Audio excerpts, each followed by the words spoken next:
ഇന്ന് ആഗസ്റ്റ് 11 ദേശീയ പ്രക്ഷോഭത്തിൽ കേരളീയർ അണിചേരുന്നു.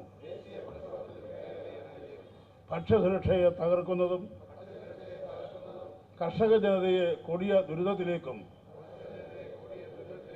ആത്മഹത്യയിലേക്കും നയിക്കുന്ന സർക്കാർ നയങ്ങൾക്കുമെതിരെ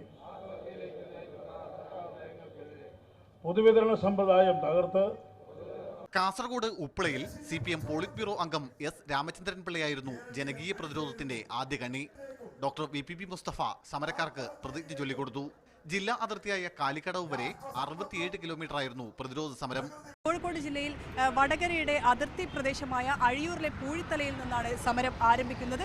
ഐക്കരപ്പടി വരെ, മലപ്പുറം ജില്ലയുടെ അതിർത്തിയായ ഐക്കരപ്പടി വരെ 80.3 കിലോമീറ്റർ നീളത്തിലാണ് മനുഷ്യ പ്രതിരോധ മതിൽ CPM തീർത്തിരിക്കുന്നത്. കോഴിക്കോട് പാർട്ടി സംസ്ഥാന സെക്രട്ടേറിയറ്റ് അംഗം എളമരം കരീം ജനകീയ പ്രതിരോധ ധർണ ഉദ്ഘാടനം ചെയ്തു. അഴിയൂർ പൂഴിത്തല മുതൽ ഐക്കരപ്പടി വരെ 81 കിലോമീറ്റർ നീണ്ട ധർണയിൽ KT കുഞ്ഞിക്കണ്ണൻ പ്രതിജ്ഞ ചൊല്ലിക്കൊടുത്തു. കൊച്ചിയിൽ CPM പോളിറ്റ് ബ്യൂറോ അംഗം MA ബേബിയാണ് ധർണ ഉദ്ഘാടനം ചെയ്തത്. ജില്ലാ സെക്രട്ടറി P. രാജീവ്, നടൻ രഞ്ജി പണിക്കർ, പ്രൊഫസർ MK സാനു തുടങ്ങി വിവിധ മേഖലകളിൽ നിന്നുള്ള നിരവധി പ്രമുഖരും സമരരംഗത്ത് എത്തിയിരുന്നു.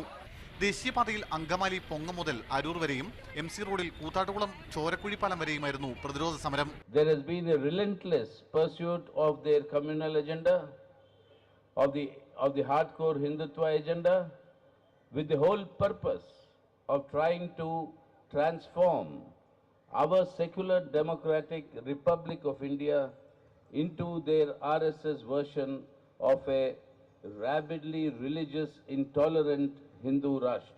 1000 കിലോമീറ്റർ നീണ്ട ധർണയിൽ രാജ്ഭവന് മുന്നിൽ party general secretary Sitaram Yechury അവസാന കണ്ണിയായി അണിചേർന്നു. CPM സംസ്ഥാന secretary Kodiyeri Balakrishnan, polit bureau അംഗം പിണറായി വിജയൻ തുടങ്ങിയവരും രാജ്ഭവന് മുന്നിൽ സമരത്തിനെത്തിയിരുന്നു.